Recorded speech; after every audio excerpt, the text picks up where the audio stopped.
Hey guys, welcome back to Corey Taylor Builds. Today I got another revival video for you.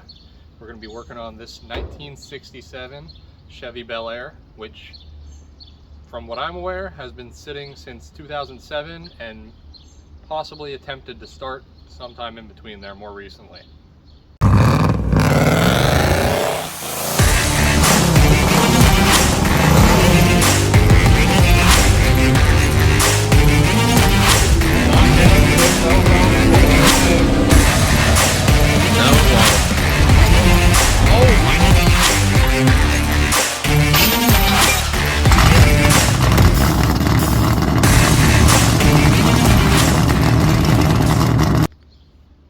Picked up this car a few months ago, haven't really touched it since. This is not where the car has sat for the 16 years that it sat. This car is originally from Colorado, where it sat for most of its life in a field, along with another couple hundred of its body style that an owner just collected and then let sit, mostly Impalas and Belairs and Caprices. But this one, a guy from where we're around picked it up off an auction and then sold it to us for pretty cheap, so we're gonna fix it up. He told me he did not try to get it started, but it seemed as if someone did because there's fresh fuel in the gas tank, so that's something for us. And it is missing a fuel pump, as to what I'm aware. Let me show you around this thing a little bit. We'll go around the outside. Paint's actually got some nice patina on it. We are going to repaint this car eventually, but most of it's in really nice shape. The chrome's still holding up. It could use a little bit of a polish in a few places. Body's really decent. I mean, there's a little bit of rust on it. Nothing too crazy. That's just a little right in this corner of the fender. There's not even anything in the front or around this wheel well. We can peek under the car. Probably can't see very well, but there is no rust anywhere under this thing. It is perfect. It's in amazing shape underneath, which is one of the main reasons we purchased this car. Going back here, a little bit of rust and some Bondo work in this rear quarter here, and you can see the wells starting to rust pretty much all the way around. Nothing too crazy, nothing not fixable. More nice patina going around. Still has the original dealer tag on it, Davidson, Loveland, Colorado, which is impressive. A little bit of body damage going on right here. It looks like they might have sideswiped something at one point. And again, normal rust. All four corners right behind the tire where it throws up all the dirt, and some stuff around the wheel well here in the back. You can see where they had a little bit more of a side swipe. Whatever they clipped, probably some old driver. A little bit more rust right here, but yet again, front fender, nothing else going all the way around. And some nice patina. Go back here, pop the trunk for you guys, see what's in there.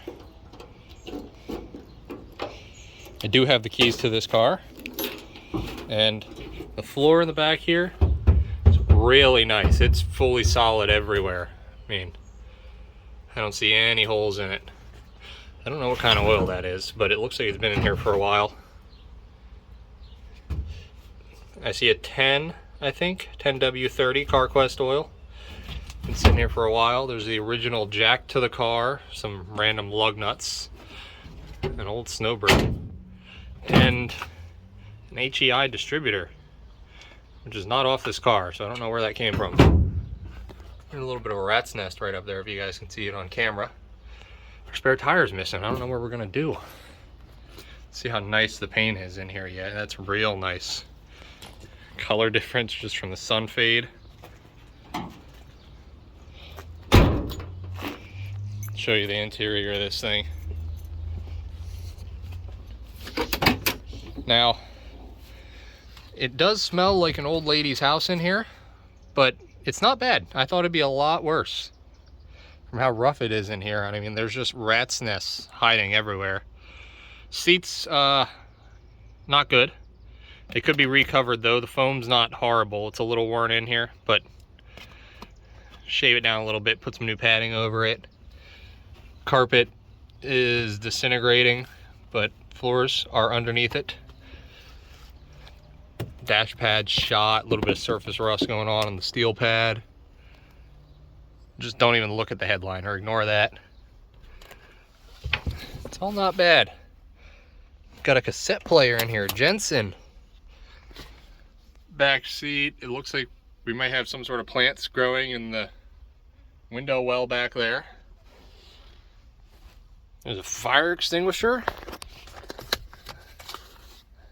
That was 2012 when that was checked, but that could have been put in here when the car was being attempted to run, because I probably would put a fire extinguisher in here too, so I don't light on fire.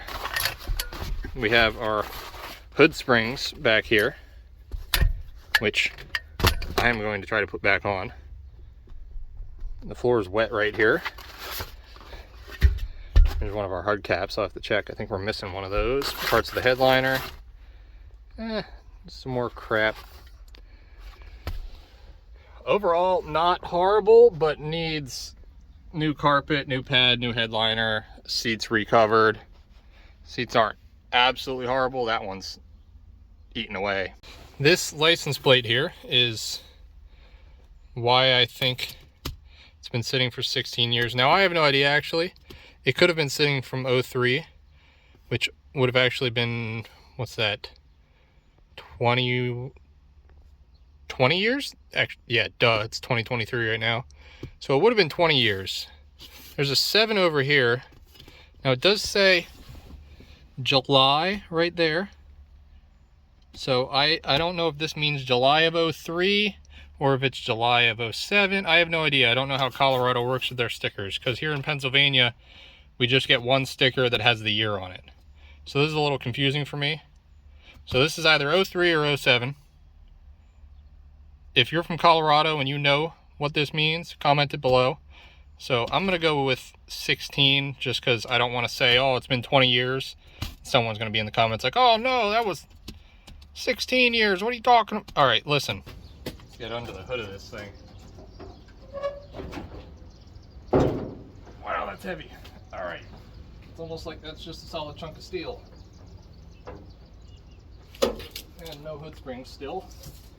Let's see, can we just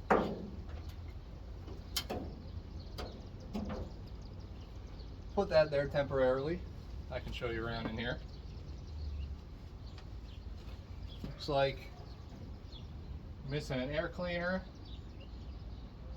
and our fuel pump is definitely missing. Need a battery, which I have. Other than that, everything looks to be here. Our belts are not looking good. Not the best. The engine spins over. Well, that belt sounds bad. Ever been on a roller coaster and it starts making noise and you're just like, I want to get off this thing? That's about what spinning this fan looks and feels like. The engine's spinning over nice and smoothly though. I don't think we're going to have any problem getting this thing running. It is a small block Chevy. They all run.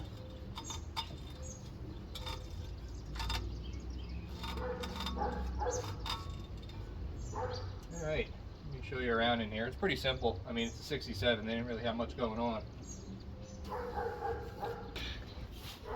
I noticed this coolant flush, October of 95 at 63,000 miles. I didn't even check. I don't remember how many miles this car has on it. It's a windshield wiper reservoir hose just chilling there. Looks like we have or had a block heater. Where's that going? Oh yeah, there's a plug right there. Doesn't look like it goes to the block though. That goes to that. I don't know, does anyone know what that is? I don't know what that is. It's got a hose going out the bottom that just goes down, and then one going in the top, and this is plugged off. It's just that used to circulate coolant to heat it up. Possibly, that's what it looks like it might have done. Interesting. Anyway, see, our fuel pump is missing down there. which I've got a new used one of those I'm going to throw on here because it's kind of a pain to get the returnless style nowadays. You have to order them off eBay, and I had one laying around, so I'm just going to throw that one on. And I do have some plans for this whole setup because I have parts laying around and I don't like that whole 2-barrel setup going on over there. So lucky for me, because of the way these XC7s are set up, I needed a different valve cover so that I can fill the oil in through the valve cover. I got this 4-barrel intake I had laying around, sprayed some paint on, and we've got this edelbrock carburetor I also had that we're going to throw on here, because why not get rid of the 2-barrel and make it a 4-barrel and upgrade it a little bit. So first thing I'm going to do, let me show you guys. It does spin, which is great news. Let me go ahead. There's an old battery cable laying right here. I guess that, yeah, these are new cables, so someone definitely has been in here trying to get this thing running. So first thing I'm going to do, let me get in here and hook the battery cables up, spray some fuel down the carburetor, and see if it fires off before we go ahead and try to do anything to it, because I would much rather hear this run before. That way I don't need to hear it run after.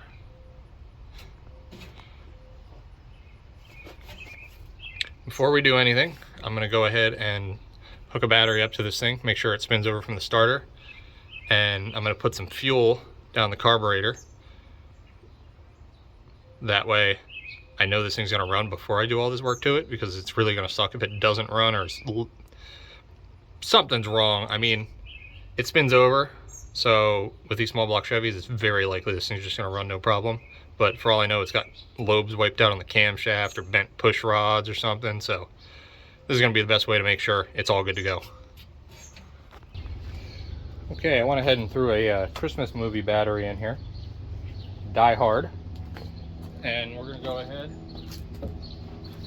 throw a little bit of fuel in the carb here.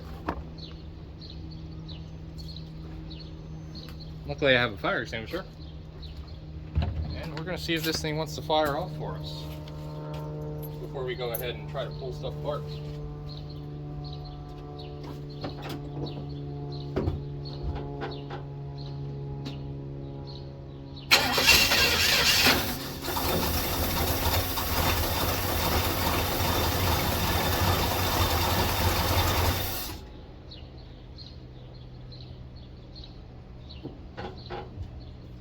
Okay, that's amazing how easily that thing fired off.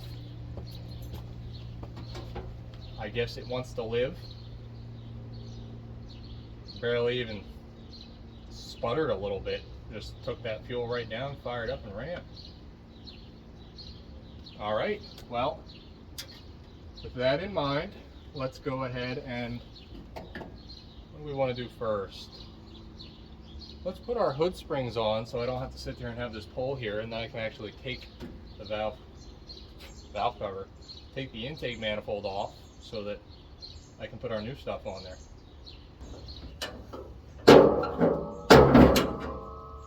All right. Does that mean we can remove this pole?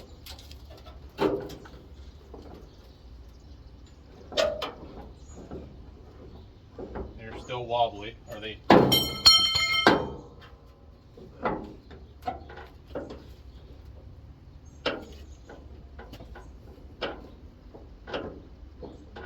Tell you what, I don't think the hood's going to close with the springs on,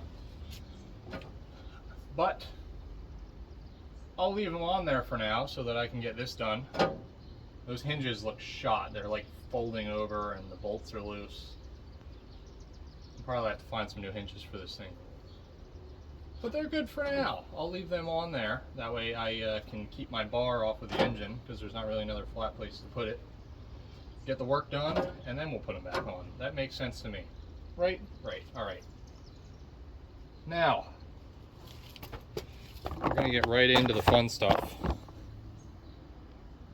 And I'm going to start pulling this intake off. We unhook the battery.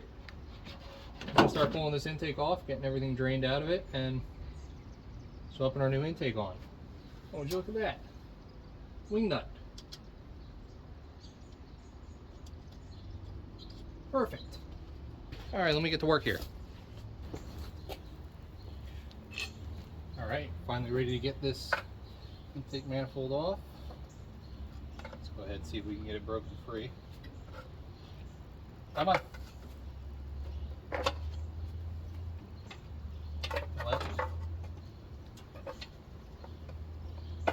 Let go of the poor small block Chevy. Come on.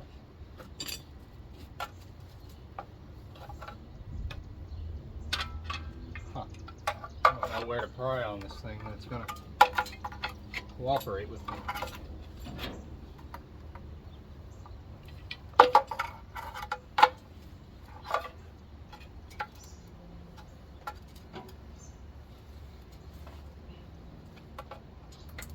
There it is.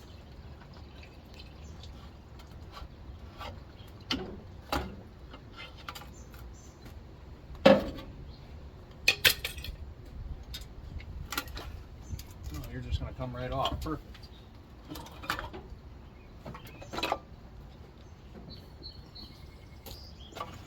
I forgot these older blocks have the crank pressure relief in the back here.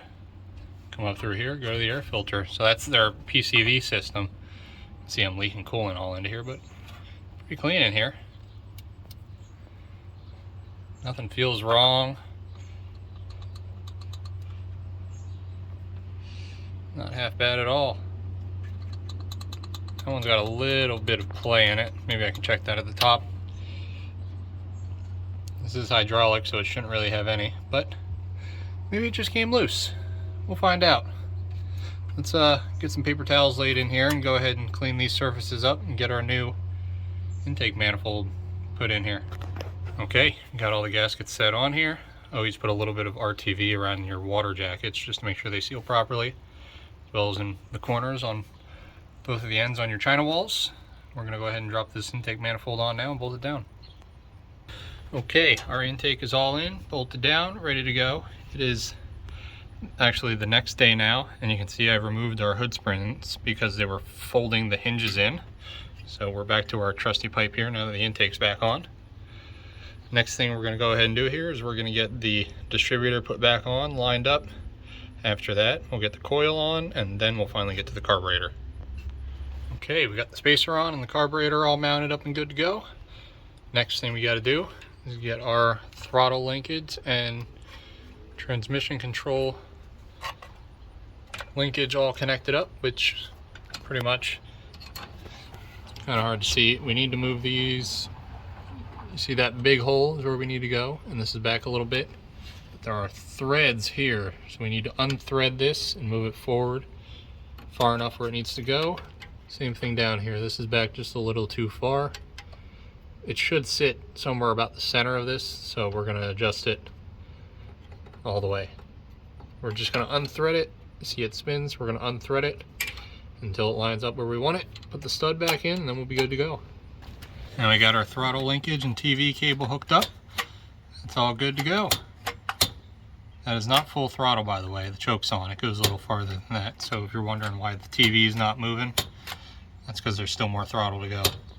I made sure everything moves properly, moves freely, and we're good. Now let's go ahead and get our coolant lines hooked up and figure out vacuum lines and everything going to the carburetor. There's our vacuum advance for our distributor hooked up, and we got a new fuel line ran in here going down to where we are going to put our fuel pump yet. We still haven't put that in. This port is your PCV port. I'm going to go ahead and plug that off because mine's just going to run down. So now that that's all put back together, all this is back on. Throttle linkage is on, distributor's on. Next thing we're going to do is get this valve cover off and swap it out with our oil fill valve cover so that we can actually put oil in this engine. And once that's done, down to the fuel pump, we'll be ready to fire this thing hopefully.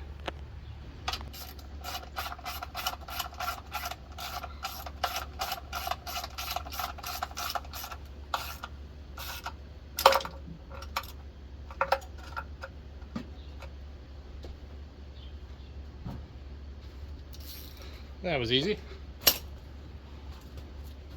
Got that swapped right out. So now we're going to go ahead and get our fuel pump on here. It should be our last headache. Here's our new to me used fuel pump we're going to throw on here. Just going to stick a thin layer of RTV.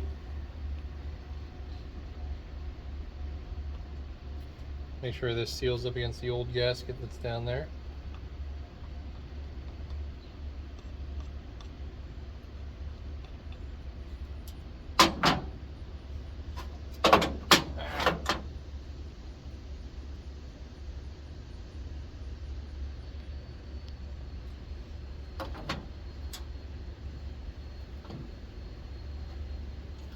Oh, you know what? I gotta get that fuel pump push rod up in position. All right, that is our choke all wired in. That's wired into the ignition wire right there. We got our fuel pump on there. I put some fuel in there to help prime it so that when we start cranking this, it hopefully immediately starts sucking fuel up and putting it into the carburetor. Battery's hooked back up. We got this port plugged on the carb. The only thing I've noticed that's a bit of a pain is right here, there was a bolt hole coming out flush on the old intake manifold. To mount this top bolt to the alternator, the bracket goes over here and mounts right there. That hole's not there on this one, so I'm gonna have to adapt the bracket to bolt here. I'm not gonna do that this episode because right now the alternator's mounted. It's tight just from that bottom bolt there because it's pinched side to side. It's not going anywhere, so it should be okay for now. We're gonna go ahead and get this running and take it on a test drive and make sure it's good. And also, I don't have an air cleaner for this. So I'm gonna have to pick one of those up. Maybe we'll pick one of those up later in the video, or the next video on this, I'll slap one on here. But for now, we can drive it without it. There ain't really a lot of dirt floating around down here that I'm worried about this sucking it up.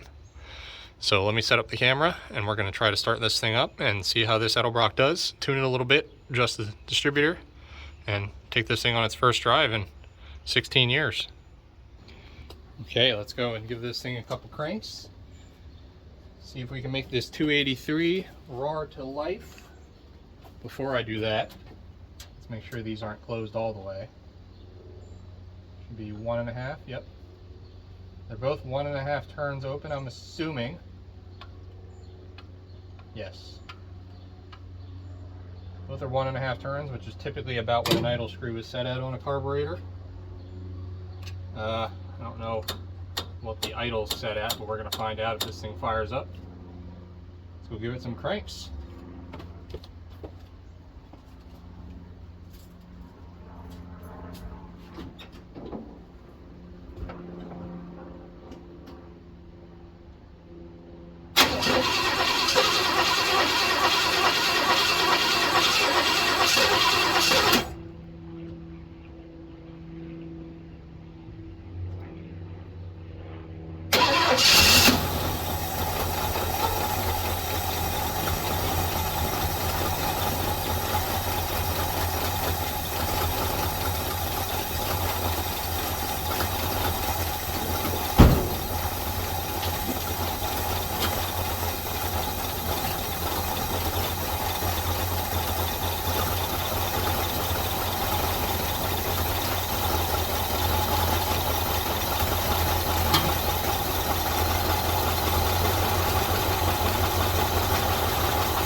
I'd say that thing's pretty happy. It's running great. I mean,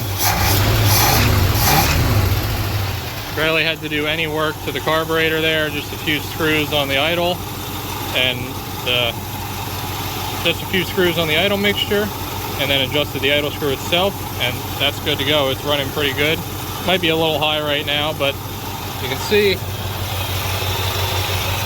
she got a little bit of smoke. She might be a little tired after all those years.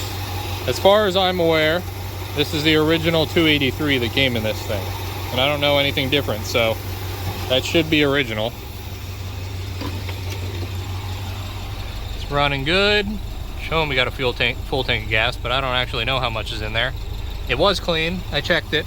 So somebody probably cleaned this tank at some point after the years that it's been sitting. But I'm gonna go get my girlfriend and I'm gonna let her drive this for the first time since this is her car, and she's gonna be super excited to actually just get in this thing and cruise. Also, before you guys assume I'm just throwing her in here, I did check. We have brake fluid. The brakes work. It's movable, so we know the brakes work because we used them getting this thing on and off the trailer, so it's good to go. All right, go ahead and start it for us. Well, it's running. Why is that up so high? All right, take this thing for a ride. Let's see if it wants to actually get going right away.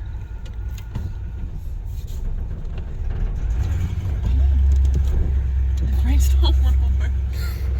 Well, let's not hit anything. Brakes aren't very happy, but it's moving. I had to like slam on it to get it to stop. Windows are a little foggy. This is the next day. I'm changed out of my dirty clothes now. Decided wait a day and then take it for a drive and take it around the neighborhood quick, see how it's doing. I wish this thing had a tack or something so I could see what the engine was at. Which way? Right. Be best. Sorry, plants. This boat can barely make a corner. She's all she gets to do what she wants. What do you think so far? No comment. We need to make it a little nicer first. I would go left, so you're not going towards the heavier traffic.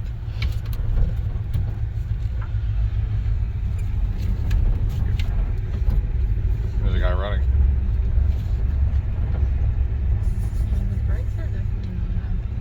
Yeah, we'll have to do a little work to those then. The next videos. Which direction? Just go straight and then make a left up at that stop sign. Oh, See, really? No, the pedal's sticking. That's why. That's why I went so back so hard. Yeah. It's sticking. See? That's annoying. I'll have to get a new spring for it. Yeah. So it wasn't my fault. It was the pedal. The car just wanted to go. These mechanical pedals, this linkage back here gets stuck. It gets a little sticky. Something just fell out from up here right on top of me. That's fine. She was a home for some people. Yeah, she was a home for a lot of mice. Look around, there's just mouse nest, mouse nest, mouse nest. There's probably some in the seat we're sitting on, but that's fine. It looks like there's one making its way out of the bottom of the dash there. Cute. It's fine. All right, that's gonna do it for this video. We're gonna drive this thing back home, and there's gonna be more videos on this car, fixing it up, making it a little bit nicer over time. So come back to see those. Subscribe if you haven't already. Have a good day.